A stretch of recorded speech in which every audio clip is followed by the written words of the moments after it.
희망칼럼 오늘 이 시간에는 여수 3.1교회 양완선 목사님의 말씀으로 함께 하시겠습니다.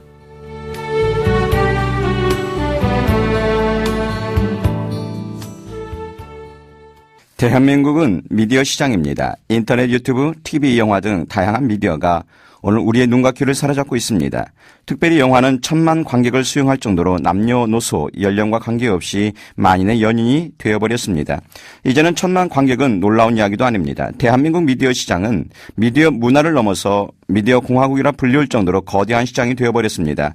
이에 기독교 내에서도 미디어를 활용한 다양한 복음주의가 확산되고 있지만 그럼에도 불구하고 분별력을 상실한 문화 수용은 자칫 기독교의 믿음의 혼선을 초래할 수 있습니다. 우리의 믿음이 세상 미디어에 묻혀 그 색을 잃어버릴 수 있다는 것입니다. 이번에 단 며칠 만에 1,000만 관객을 돌파한 신과 함께라는 영화도 그 중에 하나라 할 수 있습니다.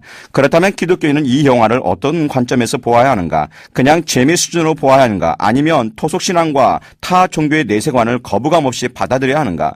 만일 그렇게 물타기 신앙으로 우리가 미디어를 대하게 된다면 기독교는 암묵적으로 토속신앙을 벗어나지 못하게 될 것이고 등경 아래 감추어진 종교로 전락하고 말 것입니다. 우리는 이러한 부분에서 이 영화의 전반적인 흐름을 통하여 기독교와 상치되는 부분이 무엇이고 이 영화를 어떠한 관점에서 보아야 할지 몇 가지 질문을 통하여 나누어 보았으면 합니다. 먼저 이 영화는 소방관으로 근무하는 자홍이라는 한 선한 청년이 화재 현장에서 한 아이의 생명을 구하고 죽음을 맞이하게 되면서 일어나는 죄와 벌 이야기입니다. 불교에서는 사람이 죽음을 맞이하게 되면 49제를 지내게 됩니다. 이는 망자가 좋은 곳으로 다시 태어나길 바라는 마음으로 제를 올리는 것입니다. 이 제는 죽은 날로부터 시작해서 일주일 단위로 올리는데 7번째 주가 되면 49일이 됩니다. 그래서 불교에서는 이 날을 사구제 혹은 칠칠제라 부릅니다. 그럼 왜 사구제가 중요한가? 7자 지옥 심판대, 살인나태, 거짓 불의, 배신, 폭력, 천륜, 이 심판대를 거친 망자가 생전의 업에 따라 다음 세계가 결정되기 때문입니다. 이에 불가에서는 이 심판의 날 망자가 좋은 곳으로 가게 해달라고 49제를 드리는 것입니다. 그러면 사람은 살아생전 자신이 행해온 업에 따라 다시 환생한다는 설이 맞는 이야기인가? 물론 각 사람이 자신이 살아온 행위대로 심판을 받는다는 것은 사실입니다. 성경이 말하길 하나님은 모든 행위와 모든 은밀한 일을 선악간에 심판하시리라 말합니다. 하지만 죽은 후에 자신이 살아온 업적에 따라 다른 인생으로 혹은 다른 피조물로 환생한다는 것은 잘못된 교리입니다. 한 번 죽는 것은 사람에게 정하신 것이요 그 후에는 심판이 있으리니 인생은 죽는 그 순간 그 혼은 하늘로 올라가 심판을 받으므로 그 인생이 마감되기 때문입니다. 두 번째로 사람은 선한 행위로 혹은 율법을 지킴으로 구원받을 수 있는가?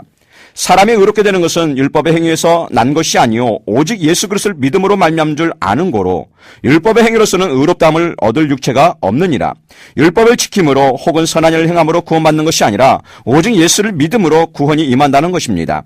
세 번째, 산 사람이 죽은 망자를 향하여 제를 올림으로써 그 영혼을 좋은 곳으로 가게 할 수 있는가?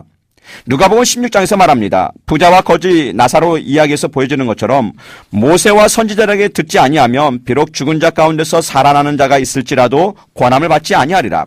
살아있을 때 권함을 받지 않으면 산 자도 죽은 자도 아무것도 할 수 없는 것입니다. 네 번째, 망자가 이생의 일에 개입할 수 있는가? 혹은 망자가 원혼이 되어서 산자를 괴롭힐 수 있는가? 어떤 이는 망자가 나타나서 위기를 모면했다. 망자의 원혼 때문에 실성했다 말합니다. 이 모든 이야기는 접신입니다. 사울왕 시절 접신녀가 죽은 사울의 혼을 올린 적이 있습니다. 사울이 가로되 나를 위하여 신접한 술법으로 내가 내게 말하는 사람을 불러 올리라. 이것은 하나님이 금하신 것이고 귀신의 현혹임을 알아야 합니다. 다섯 번째, 사람의 생과 사를 결정하시는 이는 누구인가? 염라대왕인가? 시편 50편 6절입니다. 하나님이 그 공의를 선포하시리니 하나님은 그는 심판장이시미로다. 인간의 최종 심판하실 이는 이스라엘 하나님 여호와 한 분이십니다. 여섯 번째 심판의 대상은 누구일까? 심판의 대상은 모든 인류입니다. 진리를 믿지 않고 불의를 좋아하는 모든 자로 심판을 받게 하려 하십니다. 그러나 심판의 대상에서 죄되는 자들이 있습니다. 요한복음 5장 24절 내가 진실로 너희에게 이르노니 내 말을 듣고 또 나 보내신 이를 믿는 자는 영생을 얻었고 심판에 이르지 아니하나니 사망에서 생명으로 옮겼느니라. 착하게 살아온 것으로 심판을 모면하는 것이 아니라 예수를 믿음으로 그 믿음에서 떨어지지 아니하고 하나님 뜻대로 살아온 자 그들이 심판에 이르지 않게 된다는 것입니다. 이외에도 더 많은 이야기가 있지만 이 정도만 해도 위험 요소는 피해갈 수 있을 것이라 생각합니다.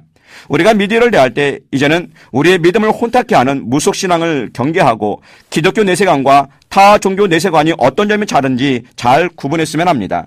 그러나 저는 무엇보다도 이 영화를 통해서 기독교인으로서 세상의 빛과 소금이 되지 못한 우리의 윤리성을 돌아보는 계기가 되었으면 합니다. 이같이 너희 빛을 사람 앞에 비추게 하여 저희로 너희 착한 행실을 보고 하늘에 계신 너희 아버지께 영광을 돌리게 하라.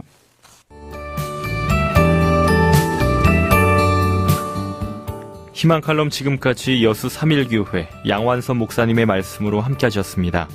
이 말씀 들으시고 신앙생활에 도움 얻기 원하시는 분은 지역번호 061-664-8117 여수 3.1교회나 지역번호 061-650-3800 전남동부 흑동방송으로 문의하시기 바랍니다.